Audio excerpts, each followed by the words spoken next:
September 11th, 2001, this very spot was a totally different scene. And now 12 years later, in the place where the Twin Towers once stood, is now a memorial honoring the lives lost in the 9/11 attacks. And the construction of the new One World Trade Center is nearly complete, and we got a chance to see it up close. I was only 6 years old. I believe I was in 3rd grade. I was in 1st grade, actually, and I just remember being in class, and the class kind of stopped, and TVs were on, and the teachers and everybody was just kind of watching and in awe. Barely old enough to remember the tragedy, they're all here at the 9/11 Memorial to pay their respects to people who lost their lives in the September 11th attacks. I just think it's really important to the history of New York, for the culture of America. I think it's just really important to remember that. On September 11th, 2001, terrorists from the militant group Al-Qaeda hijacked 4 planes and flew them into American landmarks. New York City's Twin Towers, international symbols of America's financial strength, were toppled.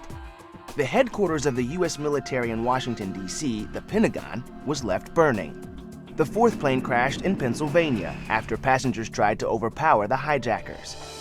Almost 3,000 people were killed, more than in any other attack on U.S. soil.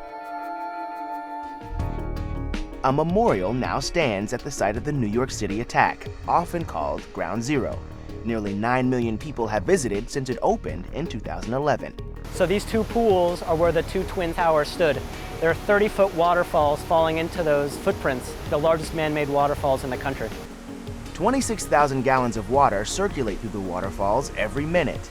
How much money does it take to run a memorial like this? About $60 million every single year is spent maintaining the memorial and maintaining the staff as well. Moving forward, it's going to be private funds, people donating their own money to make sure that this lives on forever. Walking around the pools, I saw the names of people who died during the attacks.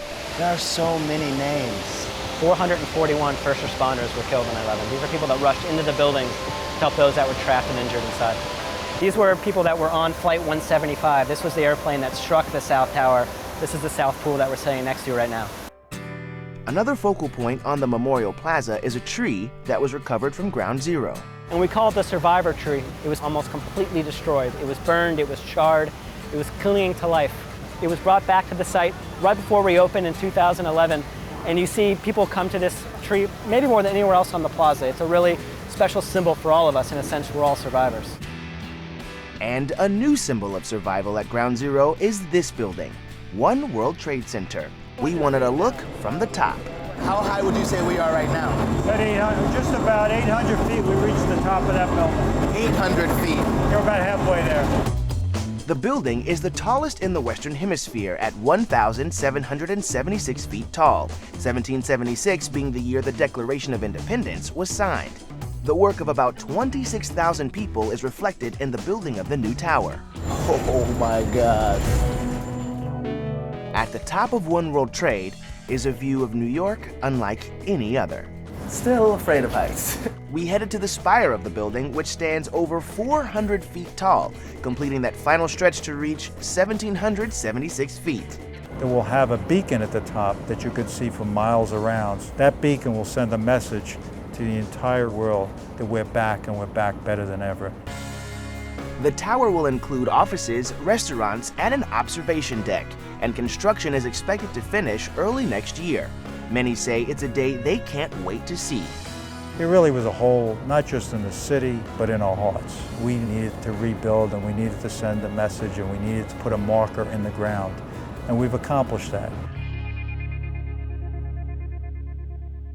To see more from our tour and a look at Channel 1's original coverage of what took place on 9/11/2001 and a timeline of the events that happened that day, head to channel1.com. And that's going to do it for us. I'm Scott Evans. Make today the best, and we'll see you tomorrow.